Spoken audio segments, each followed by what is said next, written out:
ஏதோ ஒரு உலகத்துல இந்த தெய்வம் இருக்கு, ஏதோ ஒரு இடத்துல தப்பு பண்ணினவர்கள்லாம் தண்டிக்கக்கூடிய ஒரு நரகம் இருக்கு, ஏதோ ஒரு இடத்துல சௌக்கியமா இருக்கிறவர்கள் எல்லாம் நல்லா வச்சுக்கிறதுக்கு ஒரு சொர்க்கம் இருக்கு. அப்படிங்கறத சித்தாந்தங்கள் பண்ணிட்டு போக சங்கரர் சொல்றார், மோட்சம்ங்கிறது ஒரு அடைய வேண்டிய ஸ்தானமா இருந்தா நீ ஏன் அங்கேருந்து இங்க வந்த இப்ப அப்படின்னு கேட்கிறார்.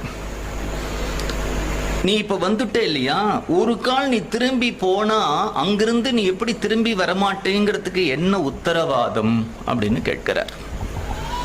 அடுத்தது மோட்சம் அப்படிங்கிறது வேற ஒரு இடம் சொன்னார்.